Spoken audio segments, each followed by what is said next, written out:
Do it in the straightforward way in the end, but they have got 4 Premier League wins in a row, and as Jim was saying, they are in to the top 4, and some super goals to look back on from that game. Seems a long time ago now that Martin Odegaard gave Arsenal the lead. Yeah, really good goal to start. I think Arsenal were well worthy. Obviously, a nervy last 5 minutes conceding that goal, but Arsenal were really good today. I thought they created a lot of chances. Started this really good goal. We're not sure if he actually means this into Saka or Odegaard, but I'll give him credit if he does, and it's a lovely finish. Fantastic equaliser at the time, Yaya.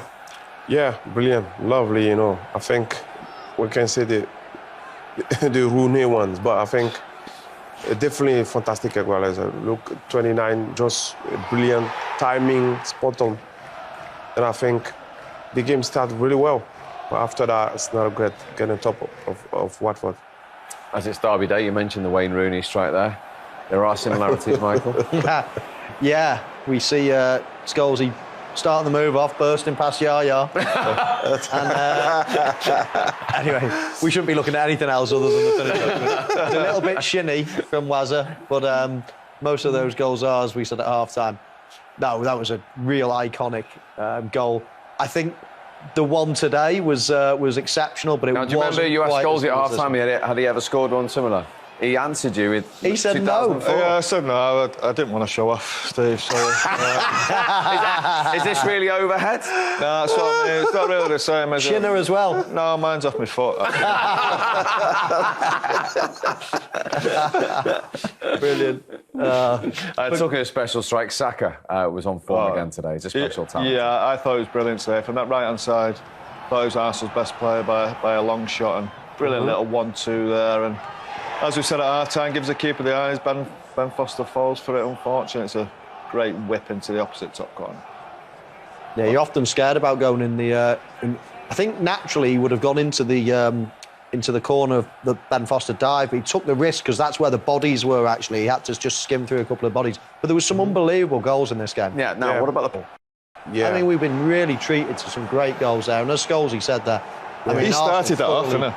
Yeah, definitely. Arteta, definitely, he can sense something's happening. Watford aren't quite in the shape. He runs down the line. He's out of his technical area. Is he allowed to do that? I'm not too sure, but he definitely got a big part in that goal. But guys, look at the one-touch finish. Great finish, yeah. It was one touch until the end. Unbelievable. Didn't do it the easy way, though, Yaya, did they? A little late fright here. Yeah, well, I think Sissoko, agreed. But fortunately, it was a bit late. But if you should be saw that maybe 20 minutes before the end. Or like Scholesy was saying, I think last 5 minutes, Arsenal was looking nervous, really nervous, tried to defend well. That's, as you can see, the manager after that he changed Odegaard for a defender. But Watford come really well, but unfortunately not enough minutes to continue. But definitely a great game. Definitely a great game. It certainly was. 1 down with 3 goals and 3 points for Arsenal. 1 to go. Next, all eyes on Manchester. In our first game of the day at half-time at Vicarage Road by 2-1, 3 first-class finishes to be looked at by 3 first-class finishers. Let's get to the first one then. Some nicely worked move. First of all, did he move this missed flick? This is the big debate, Paul. Yeah, I'm not 100% sure. I think from one angle it does. I think this one it does look like he meant that from there. I think we'll see it in a minute again. But I love the goal. Nice left-footed player, Odegaard. I think this is the angle where I think he's a little bit lucky. I think he's just wanting to let it run across his body, catches his heel and plays Saka, and they get a little bit fortunate, but lovely goal and lovely finish. Yeah, I think from my point of view, I think he wants to control it. Like we were saying that before, and when the game was happening, but I think he get lucky on it. Just touch it for Saka. It was on the speed. Just running behind the back of the defender, and I think it's pretty nice goal. I think nice movement. Started from the midfielder, just pass the ball across, 1-2 with Saka. After that, goal straight. Nice goal, beautiful. I like it. Let's raise the stakes with the equaliser then. How difficult is this to do, Cucho Hernandez? Very difficult. I certainly didn't have it in my locker when I was playing. This is, it takes a special technique to be able to do this. He almost got into the box too early, and then he's had to, make space again, and it's just helped him that the ball's actually going away from the defender. But, you know, he leaps really well. Inevitably, on these types of goals, it's very difficult to actually catch it clean with your laces.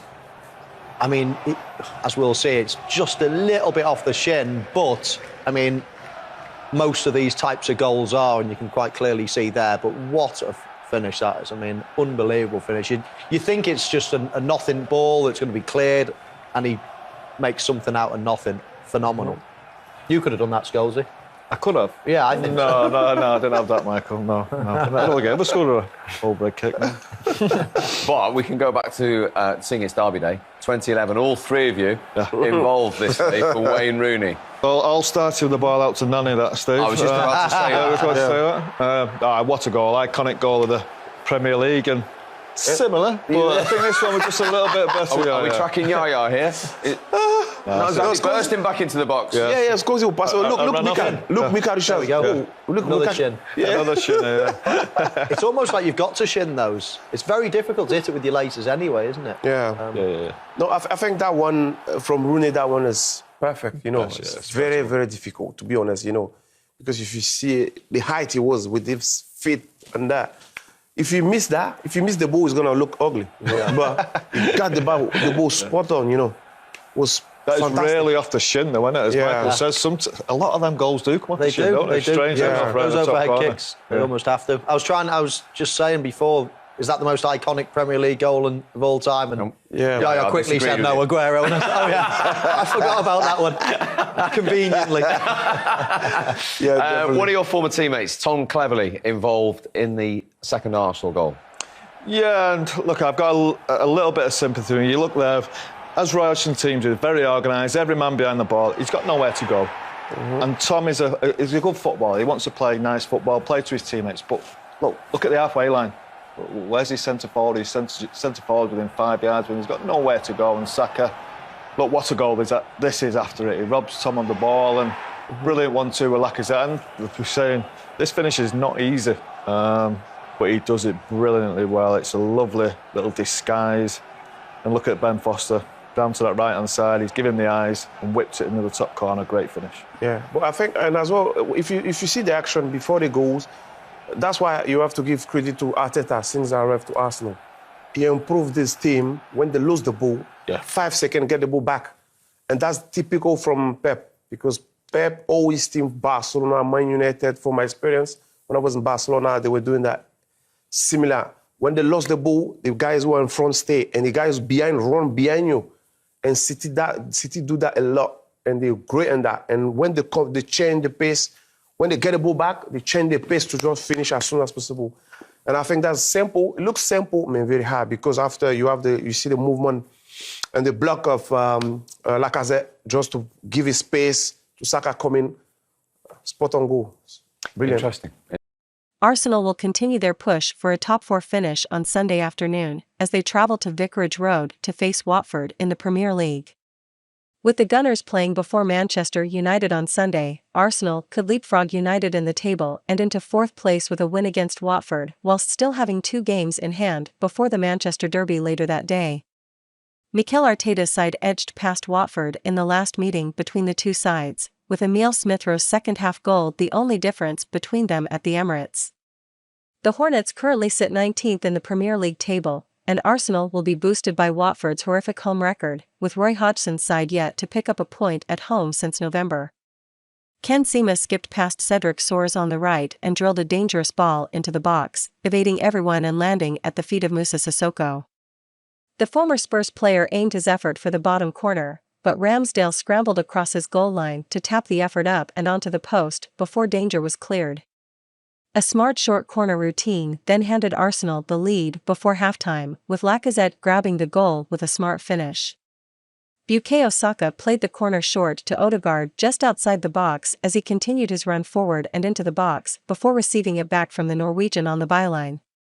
Saka lobbed a cross towards the back post over the head of Samir, and Lacazette cushioned a volley into the bottom corner, evading the outstretched Foster for the opening goal. Arsenal dominated the remainder of the game as they controlled possession and created some fantastic chances, but their failure to take their chances came back to haunt them as the hosts found an equalizer in the 90th minute.